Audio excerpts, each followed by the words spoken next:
À Pékin, cela fait plus d'un mois qu'on n'a plus vraiment de raison de se lever le matin. On se lève. Je vais ouvrir les rideaux, d'accord, bien pollués en plus. Pas vraiment de raison, à part pour se précipiter sur les statistiques des victimes de l'épidémie. Alors. T'as vu 44, presque 45 000 malades vérifiés. Je suis arrivé en Chine comme journaliste en 2007. Je me suis marié avec Lulu, une vraie pékinoise. Nous avons un fils et nous vivons tous les trois dans une résidence du nord de Pékin. Après... Je traverse souvent la Chine pour mes reportages. Mais cette fois, impossible de bouger. Là maintenant, il y a Gotibé, c'est bon quoi.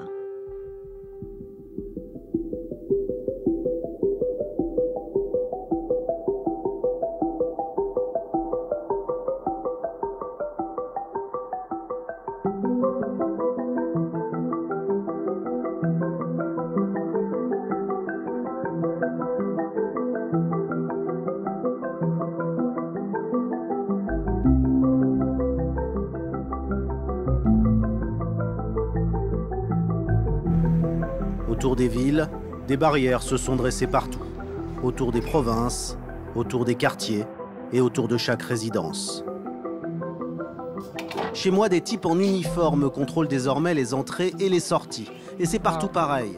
C'est tout l'appareil sécuritaire du Parti communiste, les comités de quartier, chargés de contrôler les comportements politiques ou sociaux des habitants qui se sont reconvertis en gendarmes spécialisés dans les virus. Contrôle de température, quarantaine obligatoire si on quitte la ville, masque obligatoire. Les Pékinois ont petit à petit disparu de la surface de leur ville, confinés par le régime et confinés par la peur aussi. Alors voilà le seul reportage possible, un reportage immobile, une chronique du confinement. Les jours que nous vivons semblent vides, mais ils sont porteurs de tant de questions pour l'avenir de la Chine.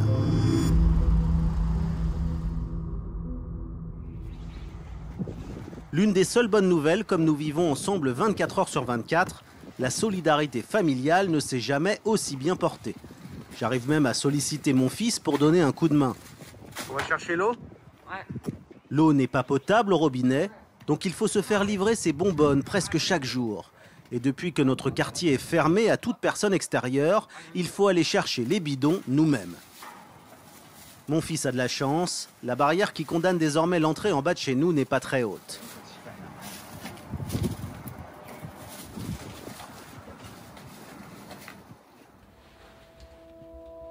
Depuis le début de l'épidémie, avec Lulu, on a une nouvelle coquetterie avant de sortir, le masque. Moi le noir, elle le blanc.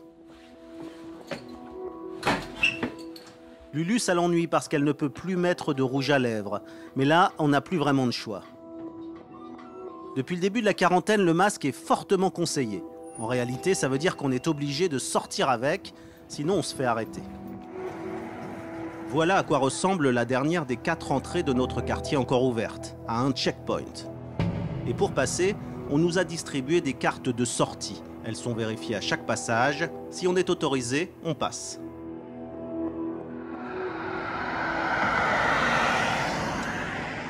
On pourrait croire qu'il est 5 h du matin, un dimanche à Pékin, mais non. En fait, on est en plein après-midi, un vendredi, pour aller faire des courses. Normalement, Pékin, un vendredi, ça ressemble plutôt à ça.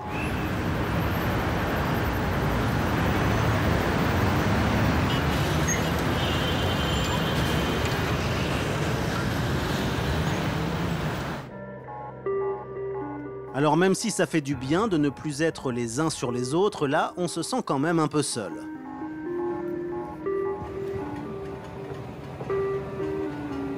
Pour ne rien arranger à cette ambiance stressante, notre température est contrôlée tous les 300 mètres. Poser ces appareils sur des dizaines de poignées, pas sûr que ça soit une bonne idée. Dans le centre commercial, même histoire, pas un chat. Normalement ici on fait toujours 30 minutes de queue avant de récupérer notre café, mais bon, il y a comme un malaise.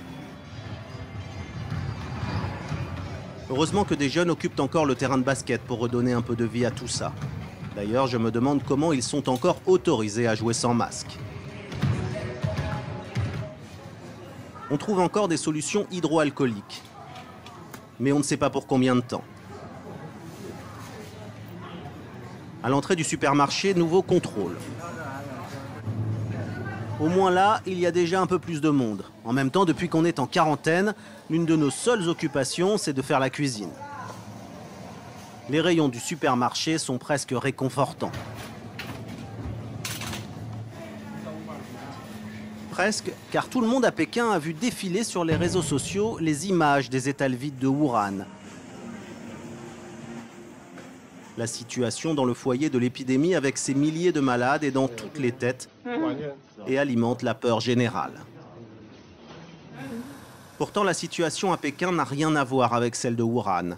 Il n'y a qu'une centaine de malades officiellement ce jour-là, mais la ville est quand même fermée à double tour.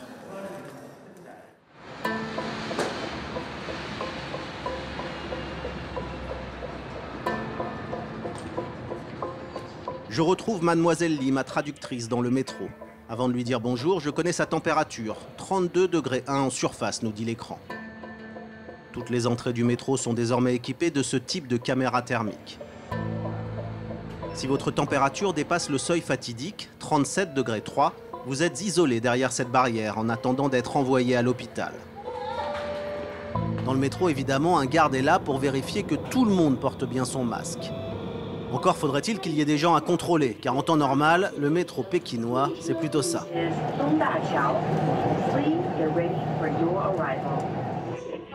Mais le vrai problème, c'est la pénurie de masques.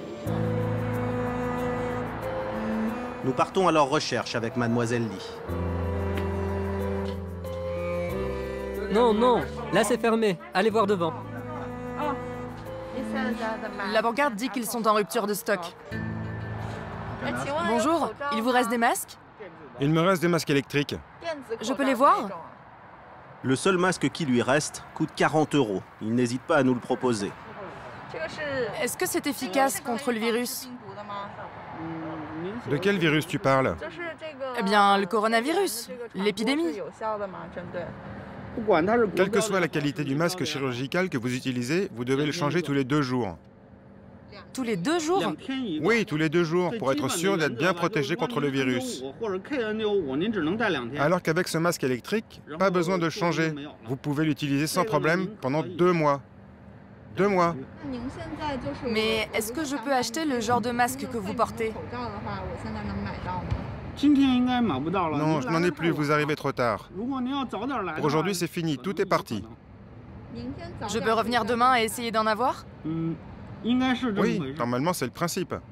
Vous pouvez venir tôt demain parce que le nombre de masques à vendre est très limité. Et comme tous les gens du quartier le savent, ils viennent très tôt. Ils sont prêts à faire la queue pour en avoir un. Actuellement, tout ce qui concerne l'épidémie est géré par le gouvernement. Ça veut dire que c'est rationné, les quantités à vendre sont très contrôlées. Vous pouvez arrêter de filmer? C'est mieux si vous arrêtez de filmer. D'accord? L'épidémie rend tout le monde encore plus parano que d'habitude. On retente notre chance quelques blocs plus loin. La situation est encore plus décourageante. Est-ce que vous avez des masques? Ils sont en rupture de stock, il n'y en a plus nulle part. Si tu veux autre chose, ils te le donnent, sinon ils laissent les portes fermées. Ici, les pharmaciens n'ouvrent même plus leurs portes et se cachent lorsque nous tentons de leur poser des questions.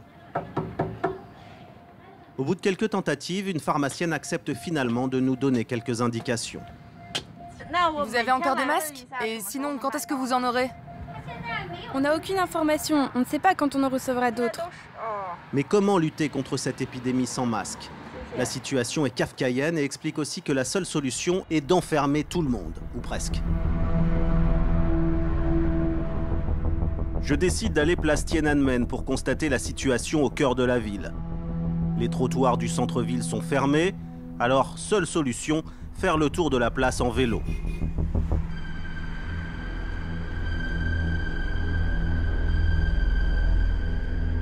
Au nord de Tiananmen, la cité interdite, des policiers partout pour en interdire l'accès. La cité n'a jamais été aussi interdite. Quelques mètres plus loin, Zhongnanrai, le siège du gouvernement. Derrière cette porte travaillent et vivent les leaders du régime, confinés par la peur du virus. Impossible de s'arrêter à proximité.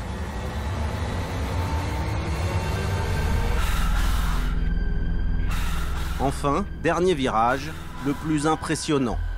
La plus grande place du monde, chargée d'histoire, avec le mausolée de Mao au milieu, totalement déserte. Voilà la place Tiananmen comme vous ne l'avez jamais eue.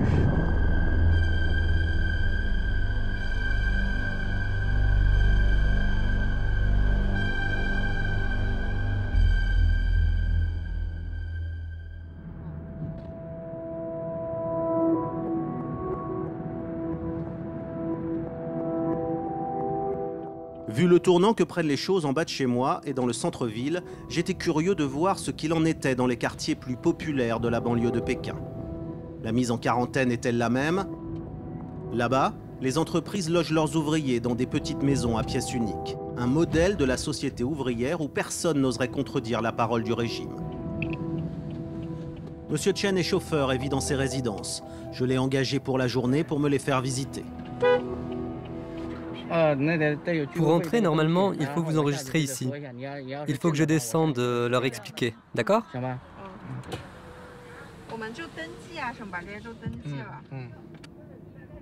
Impossible de pénétrer dans ces quartiers sans laisser passer. Nous essayons d'entrer avec la carte du chauffeur. Ça, c'est mon laissez-passer pour accéder à mon quartier. On n'est pas les seuls à attendre. Tout le monde passe au radar de ces gardiens des comités de quartier. Partout, l'appareil du régime communiste est au service de cette vision sécuritaire de la lutte contre le virus. Les comités d'immeubles et de quartier, les branches locales du parti, gèrent la mise en quarantaine des quartiers touchés. Ce sont eux qui nous délivrent les laissez-passer pour rentrer chez nous, eux qui dénoncent les personnes qui ont de la fièvre ou qui sortent sans masque. Tout le monde est contrôlé, même ce couple qui vit ici depuis 7 ans. J'arrive de la province du Hebei. Je suis revenue pour travailler, mais mon entreprise m'a demandé de me mettre en quarantaine, au moins pendant 7 jours avant de reprendre. 7 jours, oui. Bonjour, vous avez une autorisation pour cette interview? Si vous n'en avez pas, alors il faut arrêter la caméra. Arrêtez la caméra tout de suite.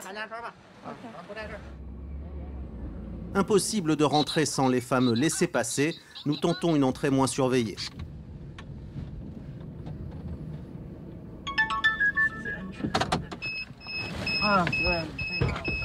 Bonjour, est-ce qu'on peut rentrer?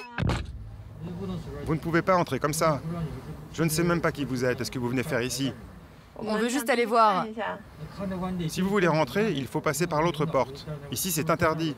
Les chefs sont tous là-bas. Ah, d'accord. Vivre à Pékin, ces jours-ci, c'est passer le plus clair de son temps dans des palabres inutiles à des points de contrôle, où tout est fait pour ne pas vous laisser passer. Notre chauffeur commence à s'inquiéter, il se demande s'il pourra rentrer chez lui. On vit dans une petite maison juste à côté. On va voir si on peut rentrer par là.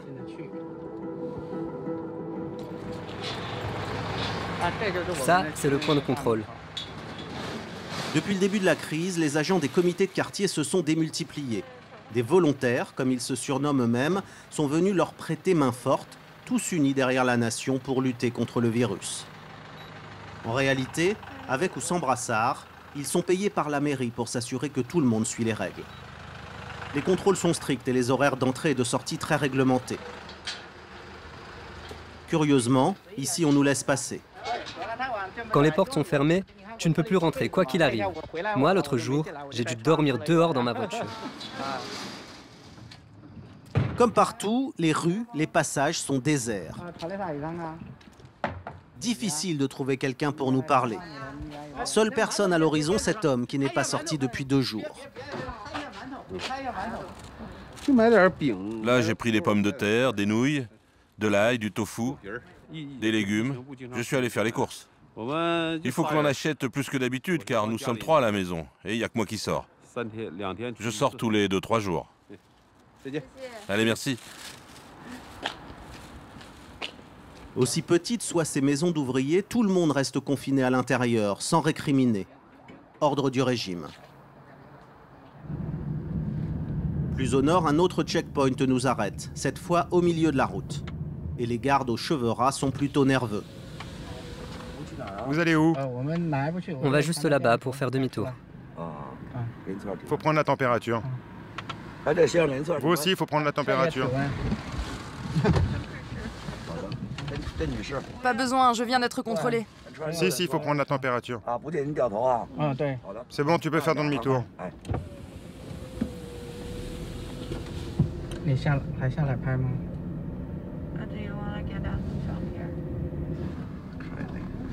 Une base militaire est proche, elle doit être protégée à tout prix de l'épidémie, comme doivent l'être les dirigeants dans la capitale du pays.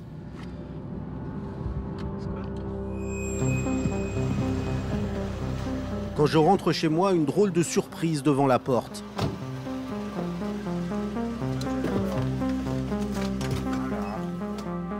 C'est la première fois que je vois une ambulance dans ma résidence où il n'y a aucun cas officiel.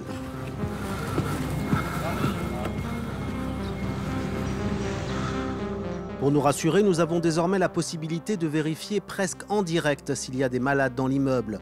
Plusieurs applications proposent de géolocaliser les malades. Le point bleu, c'est chez moi, chez nous en fait. Et là, autour, c'est des jaunes. C'est la résidence qu'ils ont trouvé des malades. Et pas trouvé en fait, c'est des gens malades qui chez eux. Mais plus le couleur c'est foncé, ça veut dire c'est plus récent. Là, tu fermes, là. Voilà. Chaque petit point rouge représente un cas. Et dans une société chinoise où chacun est surveillé par ses achats, ses déplacements ou la reconnaissance faciale, impossible de passer inaperçu. Ok, c'est là, je clique. Ah, la personne qu'ils ont trouvé malade, qu'il est allé où? Un magasin de fruits, un petit bistrot. Donc c'est 2-3 km de loin. Hein. Moi, je suis là. Donc on va pas traverser 3 km pour acheter une bombe, quoi. Non, ça va. Avec le développement de toutes ces nouvelles techniques, ça rend vraiment très pratique pour la vie de tous les jours. Hein, mais quand même, ça fait peur quand même. C'est dans le centre-ville de Pékin que les applications recensent le plus de malades. La grande avenue Wang Fujin est déserte. C'est un peu les Champs-Élysées pékinois. D'habitude, on y croise une foule admirant les grands magasins. Aujourd'hui, les écrans ne diffusent plus de publicité, mais des messages de prévention contre le virus. Au milieu de l'avenue, le marché où l'on pouvait manger brochettes de larves ou de scorpions est fermé derrière cette barrière, où un message affirme qu'une rénovation aura lieu, mais on ne sait pas quand. Pour les commerçants, les journées sont longues. Madame Zhang tient un café, le seul ouvert alentour. Aujourd'hui, je serai son unique client.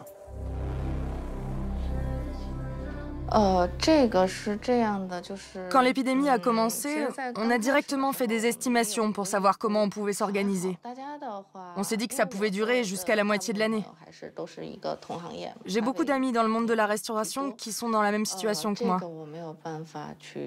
On est tous sous pression, bien sûr, surtout si nos estimations sont bonnes. Actuellement, c'est impossible de savoir quand est-ce qu'on pourra vraiment recommencer à travailler. On va suivre de près ce qui se passe.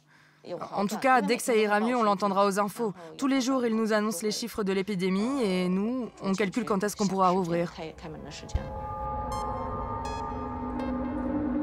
Monsieur Tian, lui, tient 2 restaurants dans cette rue très passante de Pékin. Depuis un mois, il est forcé de rester fermé. De toute manière, il n'y a aucun client à l'horizon.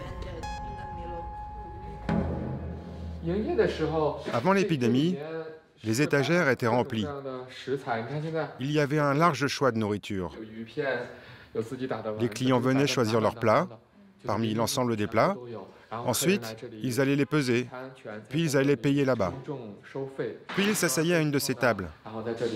C'était plein à craquer. Et maintenant, c'est vide. On ne peut plus rien faire. Il n'y a plus qu'à attendre. Le gouvernement a demandé à ceux qui le pouvaient de reprendre le travail. Par exemple, ceux qui peuvent travailler de chez eux. Mais pour nous, les restaurateurs, c'est impossible. Et c'est beaucoup trop tôt.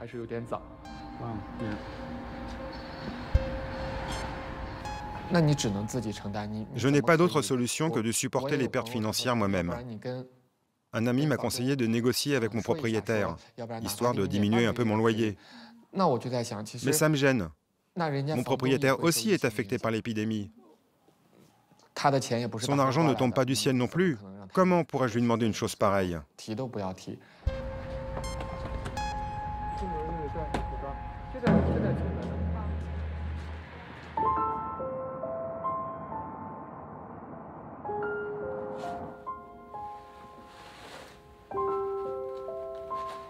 La ville est en sommeil, mais à la maison, on commence vraiment à trouver le temps long. Une petite sortie serait ces jours-ci la bienvenue. Comme personne ne peut nous rendre visite de l'extérieur et qu'en ville tout est fermé, nous décidons d'aller voir notre voisin Gary.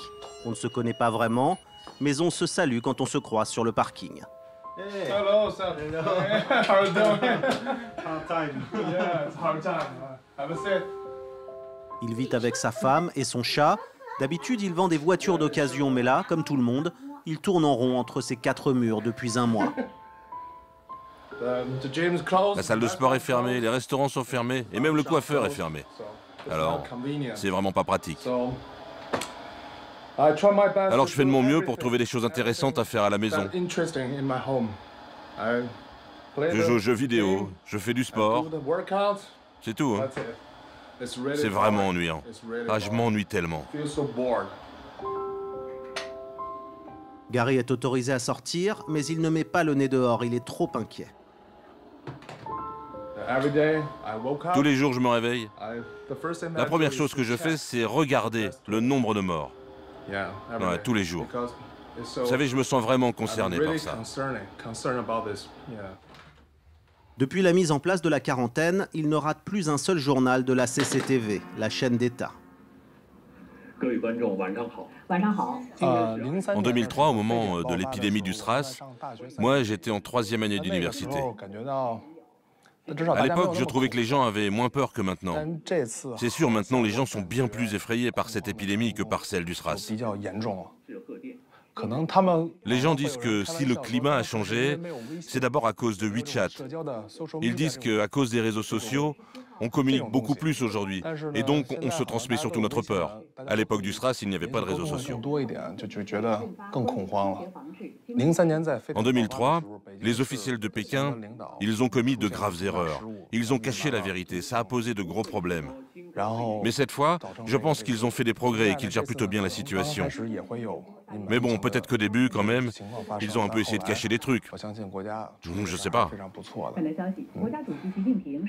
Transparence ou pas, les infos reçues par Gary suffisent à le convaincre de rester enfermé chez lui. Tous les soirs, la chaîne d'État diffuse des images sur l'état de la crise. On voit l'intérieur des hôpitaux, des malades, mais surtout une coordination parfaite entre l'armée et les médecins. On voit des images à l'extérieur aussi, dans les villes, où l'appareil d'État réagit évidemment vite et bien. On passe même la serpillière dans la rue et le Premier ministre donne l'exemple. De quoi donner à tous l'impression que la situation est sous contrôle. Chaque jour qui passe, Pékin est de plus en plus désert. Ces rues sont normalement submergées par un flot de voitures et de consommateurs, presque 24 heures sur 24. Aujourd'hui, rien. Un silence de mort. Cette banderole affirme que tout le monde est uni et que grâce à cette confiance et à une stratégie scientifique du pouvoir, l'épidémie sera vaincue. C'est l'obsession du régime, que la peur du virus n'entraîne pas de troubles sociaux, de critiques des dirigeants. Le parti semble plus effrayé par le virus de la liberté que par celui de la pneumonie. Alors la censure a durement frappé ceux qui tentaient de donner des informations sur les réseaux sociaux. C'est le cas du blogueur Fang Bing que la police est venue arrêter chez lui. La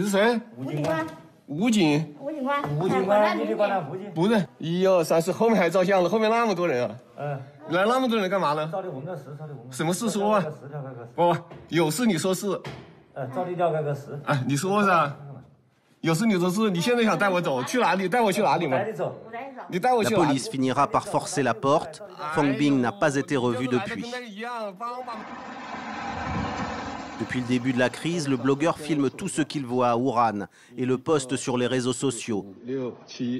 Il rentre dans les hôpitaux, il montre des corps entassés, des malades à l'agonie et une équipe médicale dépassée. Le tout sans aucun filtre. Et ces posts sont suivis par des centaines de milliers de Chinois. Ils condamnent ouvertement l'inefficacité du gouvernement.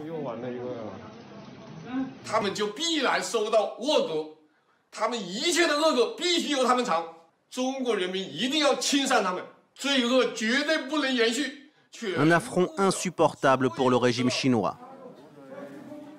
Avant que Pékin ne réagisse, les vidéos de ce genre se répandent sur les réseaux sociaux. Chen Shuiqiu est aussi très suivi, car lui aussi écume les hôpitaux de Wuhan. Il filme les malades qui attendent sans recevoir de soins, le désarroi des patients qui ne sont pas pris en charge après des jours de fièvre.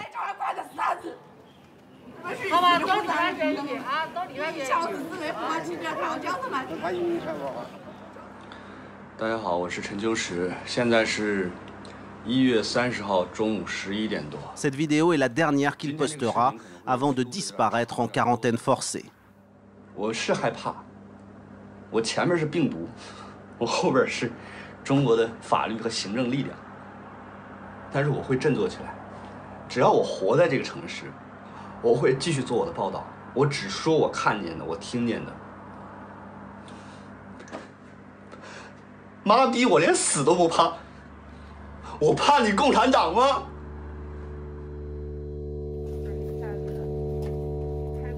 Ces derniers jours, j'ai vu passer des messages sur WeChat et Douban, les Facebook et Twitter chinois, venant d'un couple de blogueurs pékinois n'hésitant pas à braver eux aussi la réalité officielle.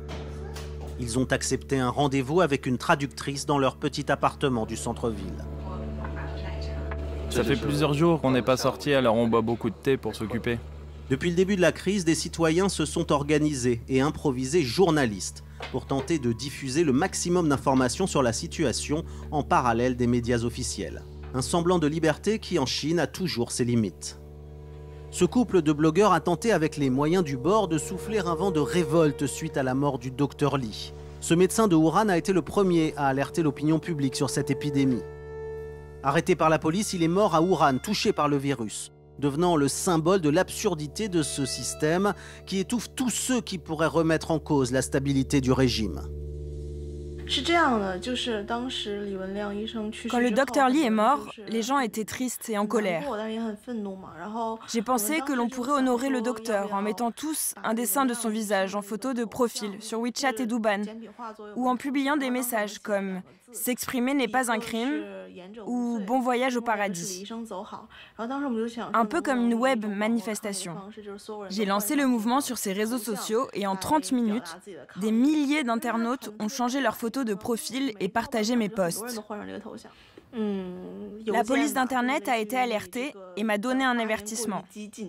Le contenu que vous avez posté va être supprimé car il est susceptible de causer un trouble. Si vous refusez de coopérer, votre compte sera définitivement supprimé. En Chine, ces réseaux sociaux servent à tout faire. Payer, communiquer, utiliser les transports. Ne pas y avoir accès, c'est être exclu de la société. Au début, Taïtsin et Sanayan étaient très actifs pour couvrir ce qu'il se passait. Ensuite, la télé d'État a envoyé 300 reporters à Wuhan avec un seul objectif, guider l'opinion publique et empêcher les autres de travailler. Malheureusement, le régime exerce un contrôle beaucoup plus fort aujourd'hui. La quarantaine est en réalité globale, physique et médiatique. En plus d'être enfermés chez eux, l'accès aux informations des Chinois est limité à ce que le régime veut bien dire. Même ces deux blogueurs n'ont plus beaucoup de marge de manœuvre. Voilà ici, impossible de détourner le blocus Internet. Nos applications ne marchent plus.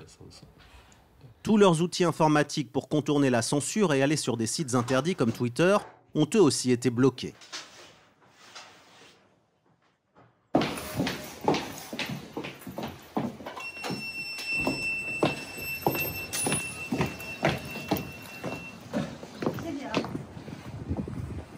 Déjà 2 semaines de quarantaine. En plus d'être fermées, les entrées de la résidence sont maintenant grillagées, barricadées par 2 mètres de hauteur de ferraille verte. On ne pouvait déjà pas passer avant, mais là au moins, ça a le mérite d'être clair. Voilà notre petite danse quotidienne, un défilé incessant de livreurs qui viennent nous apporter nos vivres par-dessus la grille. Et pour les bidons d'eau potable, c'est de plus en plus laborieux. On se sent tous les jours un peu plus coincé.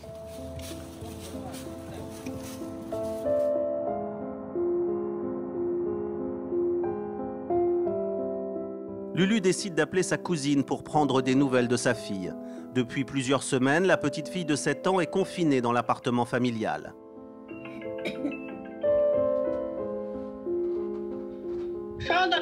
Attends, je vais la chercher, elle se change. L'école, bien sûr, est fermée, alors les cours ont lieu via écran interposé. Qu'est-ce que t'apprends à l'école? Tu racontes à Tata? Je m'installe sur la table et j'allume la télé. J'apprends mes leçons grâce à la télé. Et puis quand c'est fini, la maîtresse nous donne des devoirs. Vous communiquez comme nous en ce moment à travers le Skype? Non, avant c'était comme ça. La maîtresse pouvait nous voir, mais maintenant on fait tout à travers la télé et la professeure ne peut plus nous voir. La cousine de Lulu nous envoie quelques images du quotidien de sa fille. Tong Tong est un enfant unique et son quotidien de confinement est organisé à la minute près. Réveil à 8 h, petit déjeuner, puis c'est l'école virtuelle toute la matinée. Et comme lorsqu'elle rentre en classe, la journée d'école commence par une séance de gymnastique.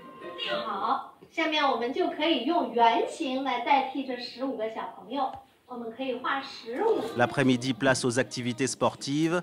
La passion de Tong Tong, c'est la danse.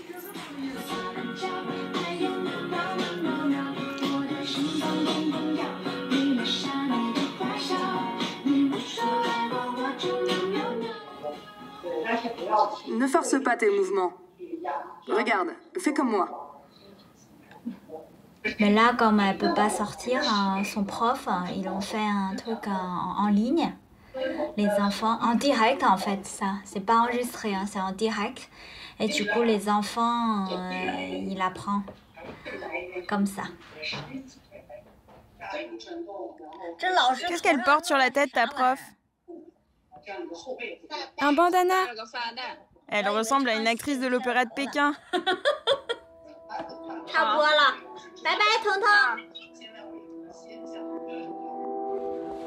On n'en peut plus d'être à l'intérieur, alors on essaie de s'aventurer dehors. Depuis 2 jours, le système de filtrage a changé. Maintenant, tout le monde doit passer sous cette grosse tente militaire. Les choses s'organisent. On change la couleur de nos cartes en fonction des malades qui ont été repérés dans les zones alentours. En ce moment, on est vert pistache, sans trop savoir ce que ça veut dire. On filme discrètement avec le téléphone car les caméras dans les zones de contrôle ne sont plus du tout les bienvenues.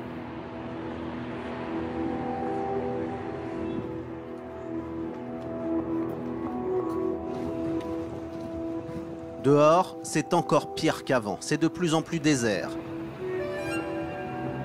Et les seules âmes que l'on croise ont soit un brassard rouge, soit contrôlent notre température. Ok.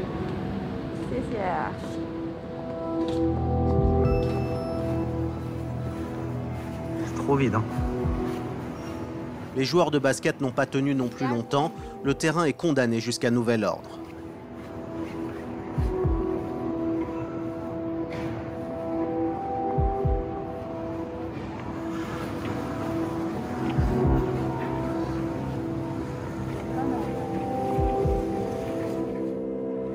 Non, donne-moi la mienne. Au retour, passage obligatoire par la tente.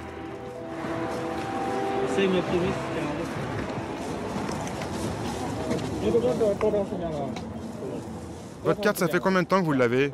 Quoi? Vous êtes sorti de Pékin? Non, non, non, non. Je vais vous changer de carte. On va changer 2 nouvelles cartes pour eux. Leurs cartes sont trop anciennes.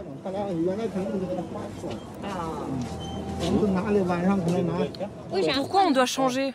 Celles-là sont mieux. Ce sont des cartes de longue durée. Ok, ok, ok. On n'a que 2 cartes pour notre famille alors que nous sommes 3. Et cette fois, elles sont blanches. Bon ou mauvais signe, impossible de le savoir, mais on ne va pas se plaindre, certains n'ont qu'une seule carte par famille et ne sont autorisés à sortir qu'une fois tous les 2 ou 3 jours.